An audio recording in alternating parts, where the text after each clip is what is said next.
The 2025 season is right around the corner for Major League Soccer. So I brought on Max Bretos to talk about the upcoming season, who he thought the biggest winners were, the biggest losers, and also all the spending we saw in Major League Soccer this offseason. But before we get into that, guys, I want to thank you for helping us reach 6,000 subscribers. Our goal was to hit that by opening day, and we ended up hitting it before opening day, all thanks to your guys' support. So I really appreciate everything.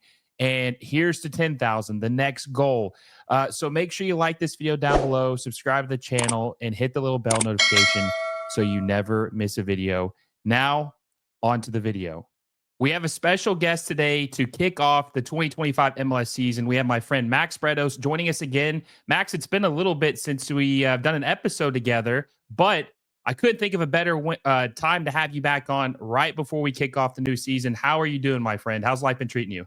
I'm doing great, Will. And it's awesome to be on the program, and it's such an important time as we kick off. We raise the curtain here with CCC action and then MLS. So I'm thrilled that you asked me. So happy to be back on the show. Yes, I'm glad to have you. And there is a lot to talk about. This was That's what I was going to say. There is a lot to talk about. We could probably do 5 episodes of everything, but we're going to try to do our best to get as much in as we can today in the time that we have. And we're going to get right into it. We're going to start off with the league spending. We saw the MLS transfer record be broken by FC Cincinnati when they signed Kevin Danke from the Belgian league. And then what was crazy, Max, is that 3 weeks later, Atlanta United broke it again. $22 million for Emmanuel Latte-Lot. What's your take on this new? I don't want to say that it's a new trend because teams have spent, but like we're seeing the records being broken twice in the same offseason. What's your take on the spending that we're seeing this offseason? It's pretty serious. I'm going to put on the glasses here because of what we're talking about.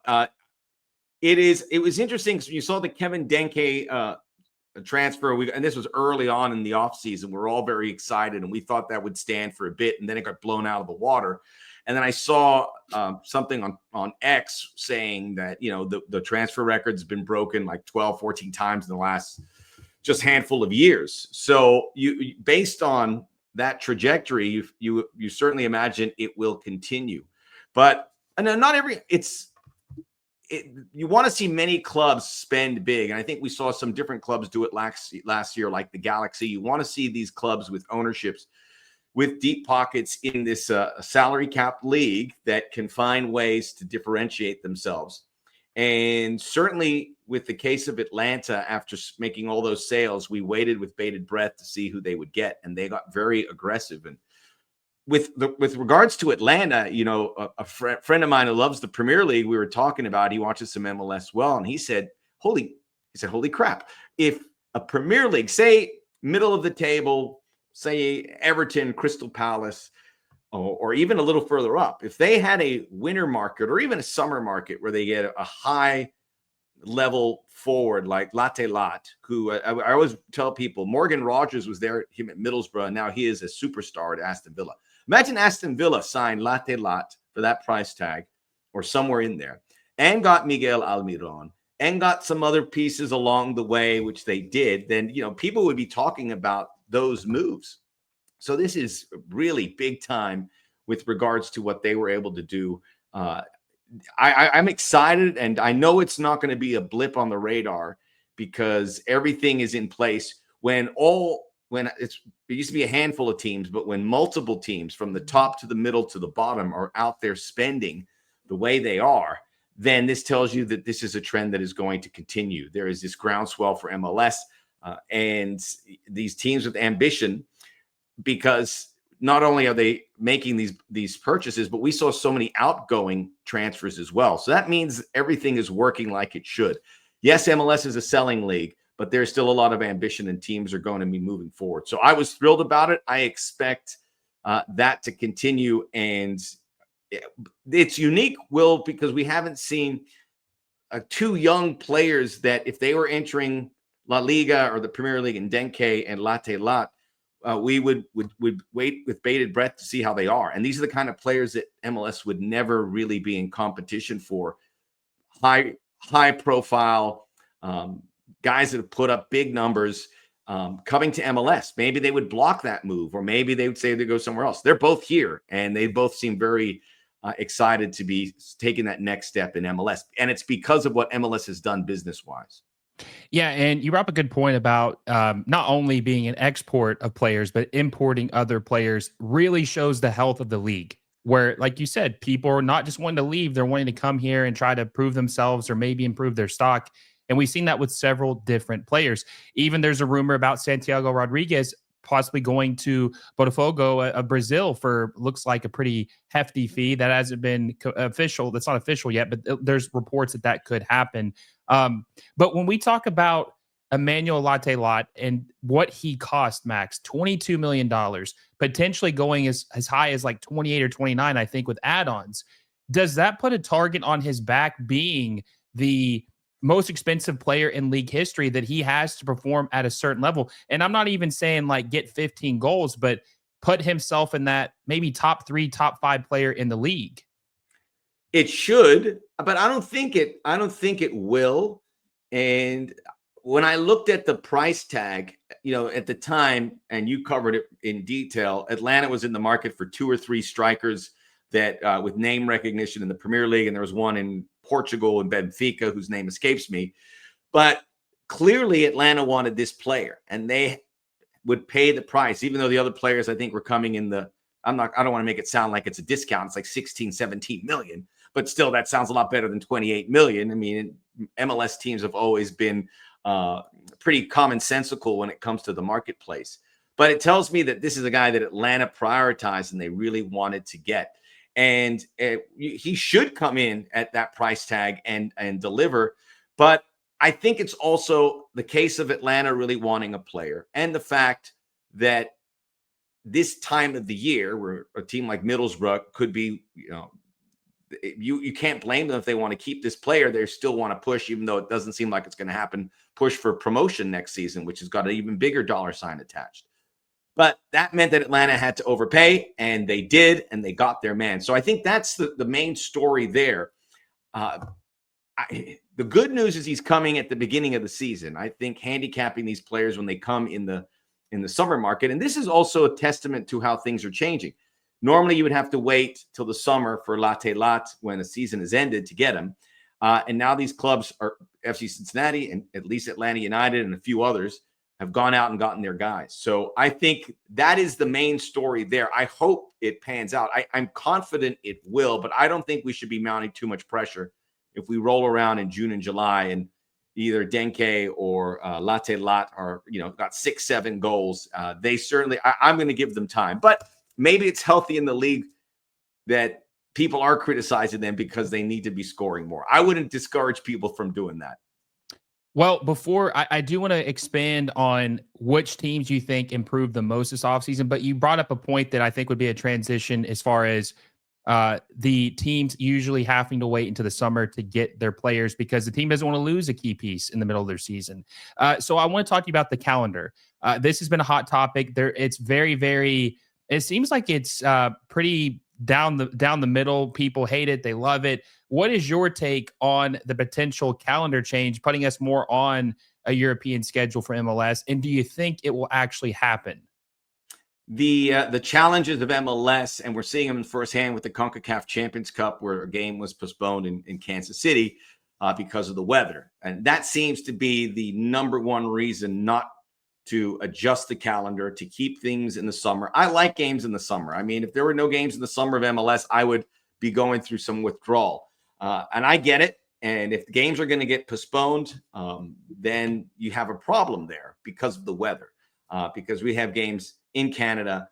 I mean, everywhere it gets cold. You don't know where. Maybe Denver, Salt Lake, the Atlantic Seaboard, the Midwest in February, March, November, when they would be playing. I know they want to take a winter break if they did it. Games would be in peril. So, I mean, you would have to be very crafty in the way you did the schedule without losing a balance. But I have seen this up close with so many teams to see how it benefits them to be aligned with other leagues with regards to contracts, with regards to recruiting and scouting players and getting them into your team. And not only that, but getting on the same calendar with FIFA and all of those other elements that have kind of pushed, MLS is a bit of an outlier. I like MLS doing its own thing, but I think this is something that makes sense for, I start counting, as you said, the positives and the negatives. And I think it's very close, but the positives outweigh the negatives on MLS making that. I think I've heard, Nelson Rodriguez and a few others talk about it. They've said that they've been brought up. And I would tend to think, certainly with the World Cup looming, that it would happen. I have no inside information. I don't know. I have a hunch that based on what we've seen with this new cash transfer rule and some other things that have gone into place for MLS, that they are looking, and owners are probably suggesting that they do some things that will help ease the burden on how they do business. And this would be a big way in doing that.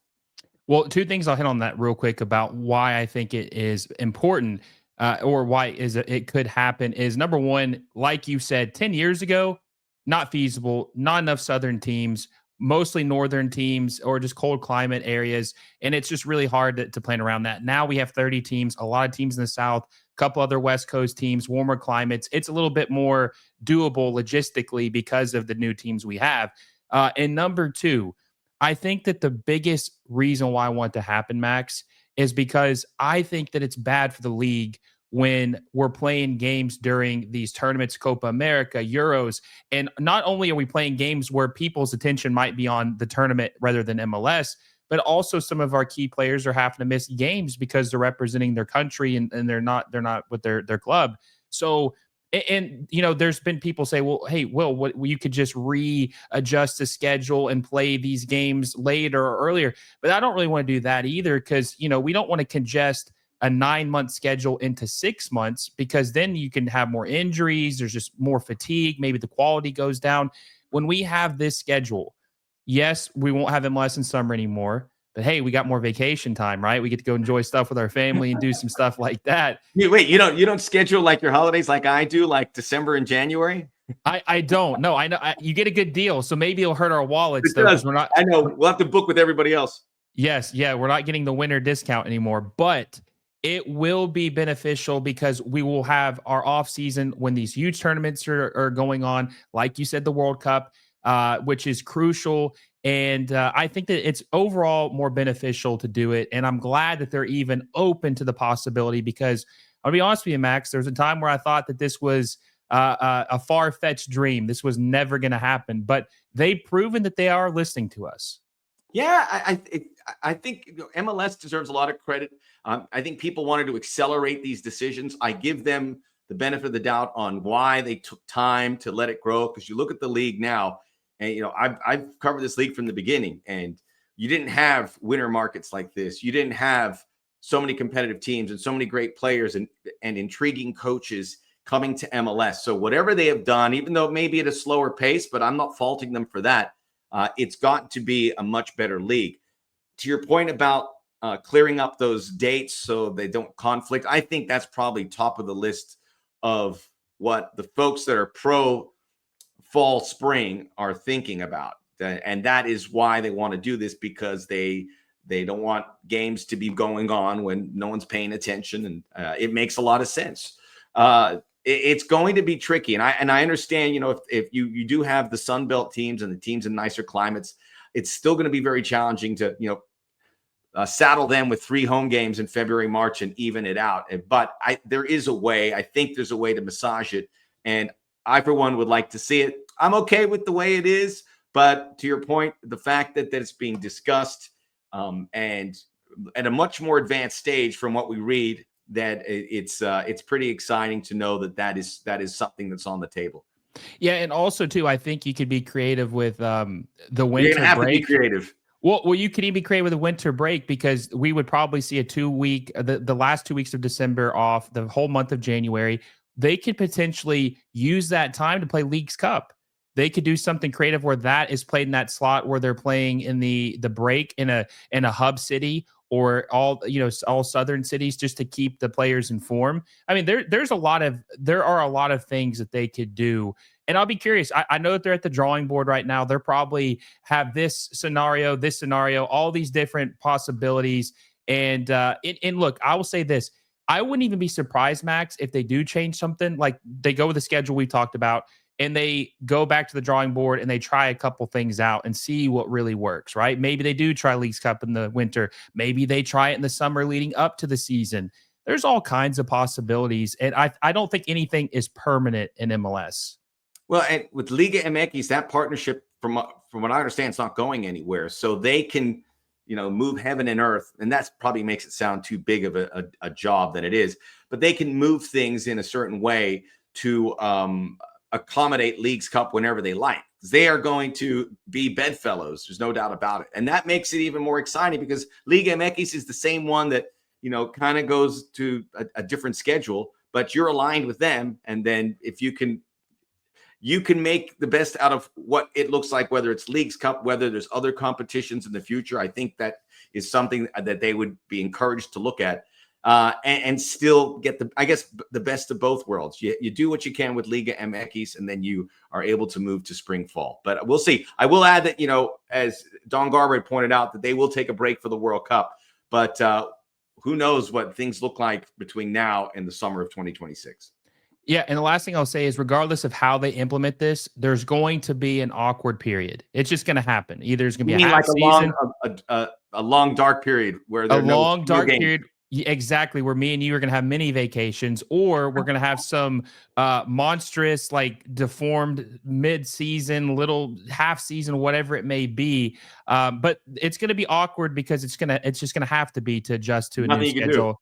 Yeah. But yeah, exactly. But once it's done, and it will move forward. Once it's done, it's done. There's no going back. There's no going back. We're not going back to the single calendar year. So let's move back into teams. I wanted to get your opinion on what teams you were most. I'm sure that Atlanta is definitely on your list, but what teams were you most impressed with their offseason moves or think improved the most this offseason?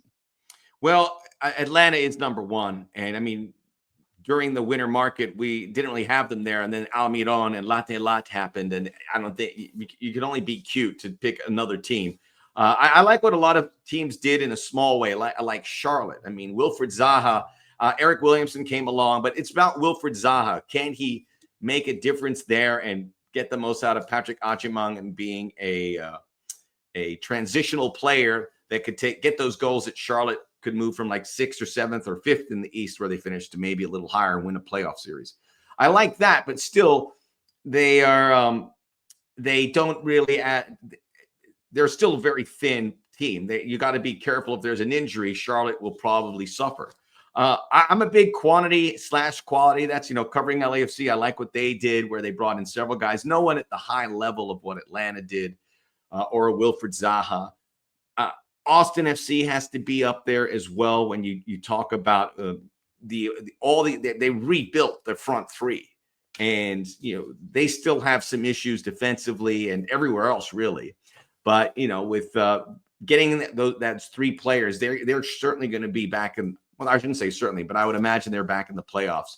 But there's some teams that did a lot. Charlotte, the FC Cincinnati, by getting Evander here right at the tape.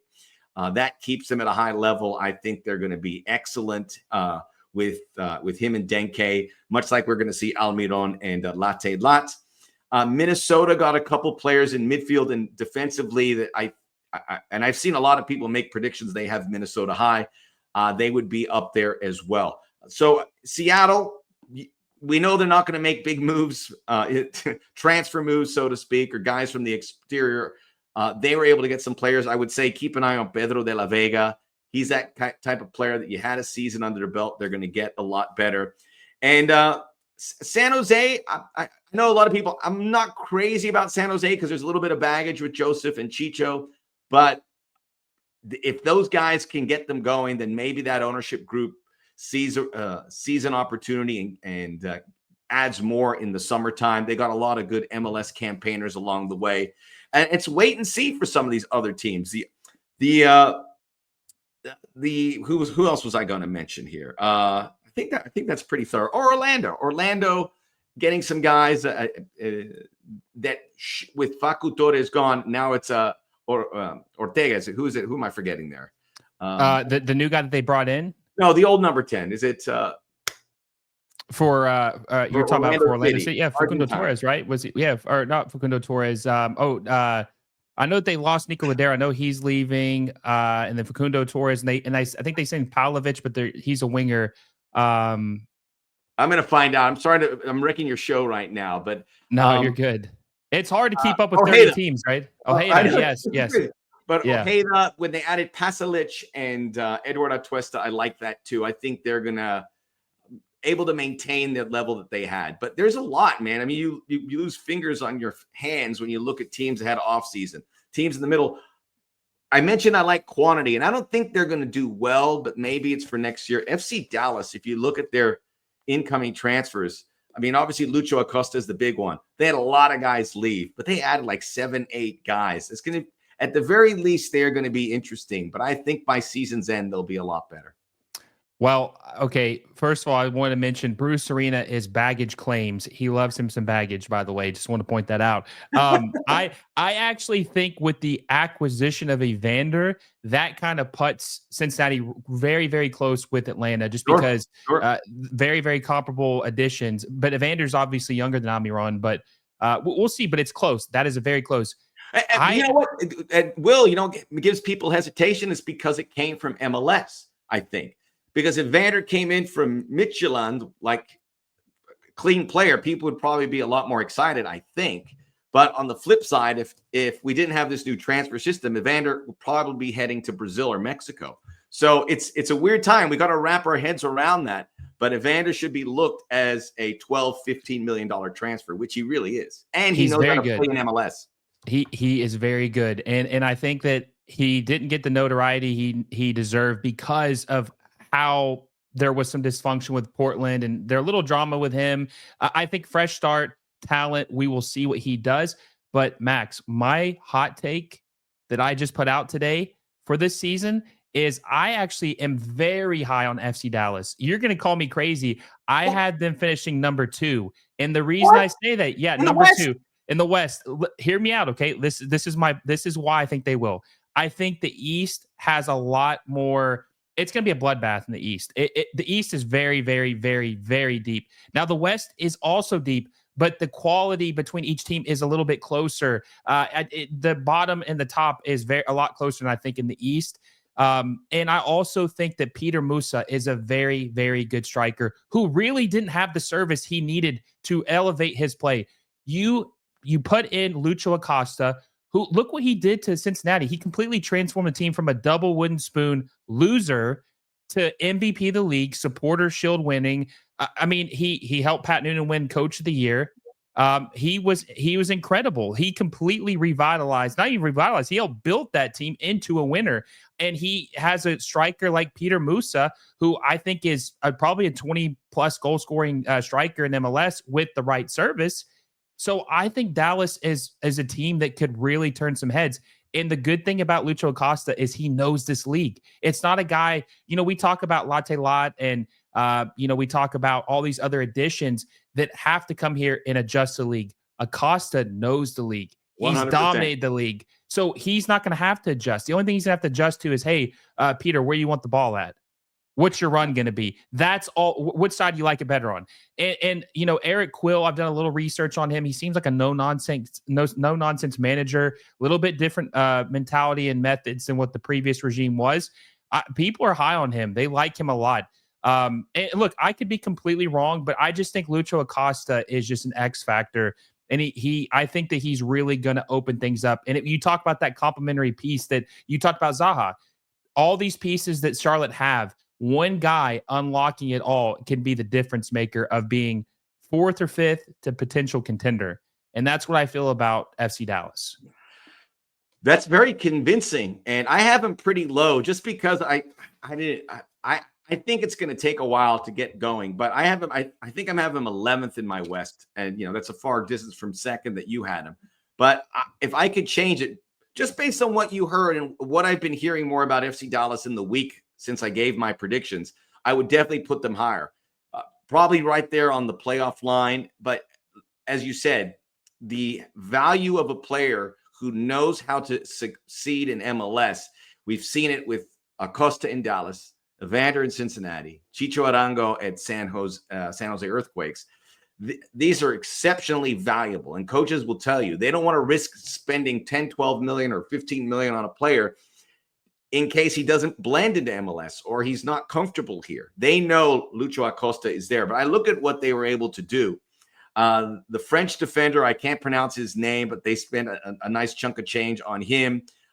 Anderson Julio is a really good player that can come off the bench. Shaq Moore. I mean, Juan, they rebuilt their fullbacks. Lalas Abubakar. I love the MLS old guard campaigners because they get results. Leo Chu. And the final thing, I know we didn't want to make this an FC Dallas show, Will, but the final thing, they have the best academy in the business, and their MLS Next Pro 2 team just won the title. By far.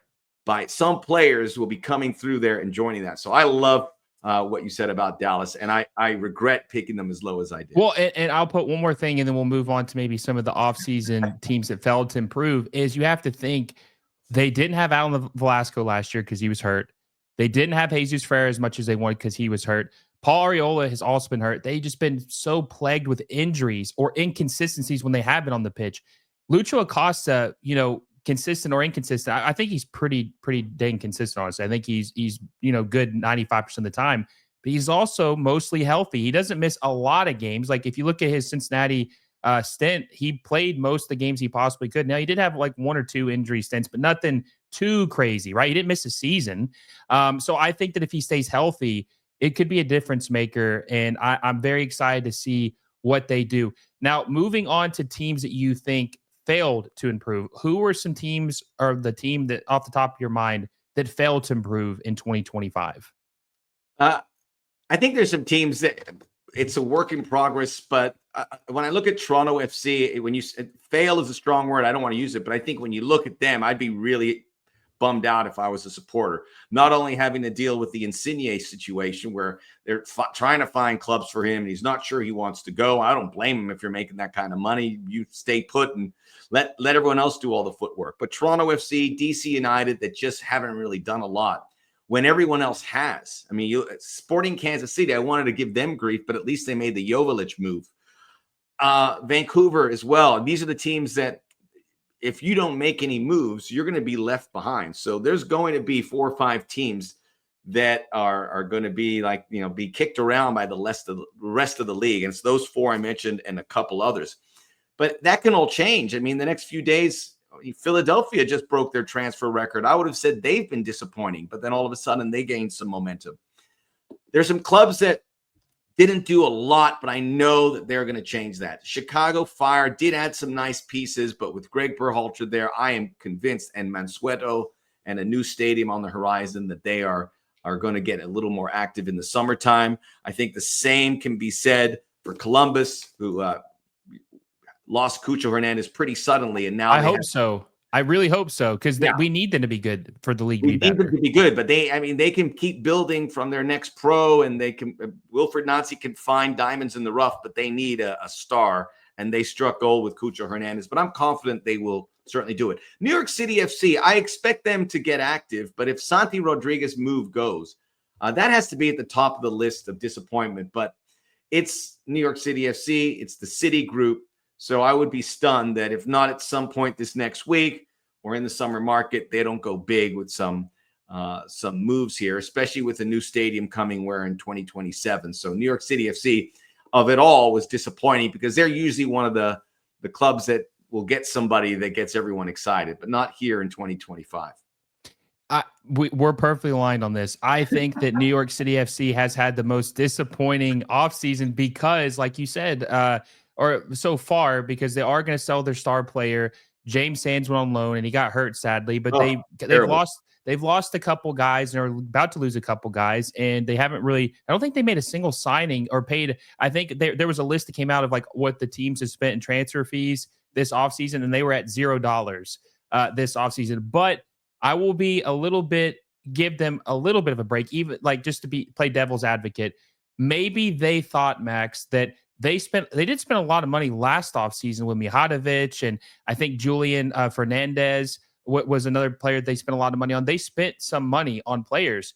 Maybe they thought that those guys are good. They just didn't have the right guy to get the most out of them. And they want to see what Pascal Jensen can do before they spend a little money, see what he can do to help improve these guys.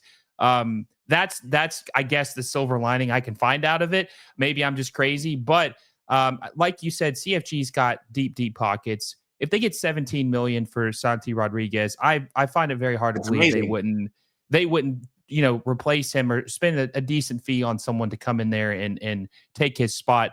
Another team that talking about Columbus, Wilfred Nancy is a miracle worker. He's the best manager in the league, in my opinion. He's incredible. And you saw that with Montreal. And then you kind of wondered, like, hey, if this guy was able to go to a club that kind of matched his ambition of just giving him a little bit more resources, what could he do? He won MLS Cup his first year, went to the Champions League final, CONCACAF Champions Cup final in his first year in the tournament. Very, very impressive start. But I was surprised that they didn't have an immediate Cucho Hernandez replacement, because they probably had a sense that he wanted to leave and go back to Europe. So I am a little surprised that they're going to go into this. And not only that, Max, but they trade away their backup striker in Christian Ramirez. So I was very, very surprised that they didn't have at least one thing immediately lined up just to at least hold them over until the summer, if that's when they prefer to make most of their moves. Yeah, and the Cucho Hernandez, all sorts of reports about how it happened. Maybe it caught Columbus a little bit surprised, but I don't think they would have been surprised. Columbus is just too good of a club, and they had to know that Cucho Hernandez, A, was probably looking to the exterior, and B, clubs were looking to nab a guy like this who has just excelled in his time with MLS, which is great news, as we've said, because clubs like Betis in Spain, all over the world, are now saying, we're confident that the product we're going to get out of Major League Soccer is finished and excellent, and they're confident in making these moves, including big money moves. And in some cases, they have to grow that a little bit more. But it's weird being critical of Columbus and New York City FC. So I don't want to say too much, because I get the feeling both of them are going to do something that if we were critical, we'd be made to look foolish, because they're very good, and they're coming off good seasons. They're coming off good stretches. And I don't think they want to relinquish that. Certainly in the case of with Columbus, who want to keep Wilfred Nancy. I mean, you want to keep him happy. And with New York City FC, with this new ballpark coming down the road. I agree completely. So moving on our final topic, I want to ask you, what are you most excited about this upcoming season? It's hard. But obviously all the new players, but in particular the young players. I think we don't know what it's going to look like, but there are two streams of young players. The under 22 initiative, which has been working like gangbusters, and so many players have come in. Damiani, the latest with Philadelphia Union, but it's like a long list of under 22s throughout the league that have come from not just South America, but Europe. We're seeing that on a regular. Igor Jesus is an interesting option out at LAFC that I think is the under 22s are coming through.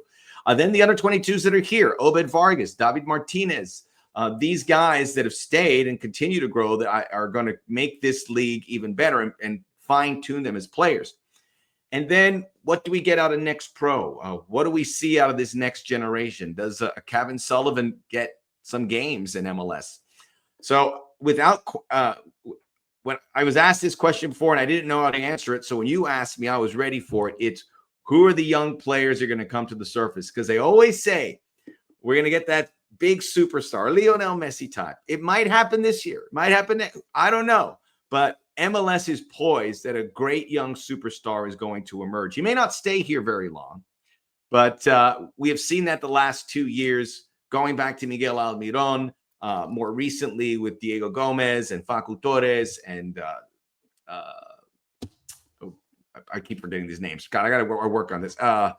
And he goes to never mind, but you know what I mean, Will. But there's a long list of guys, and I think we might get that next guy who takes it to another level. No, yes, there's been several outgoing transfers, and they are replacing them. Like you mentioned, Diego Gomez.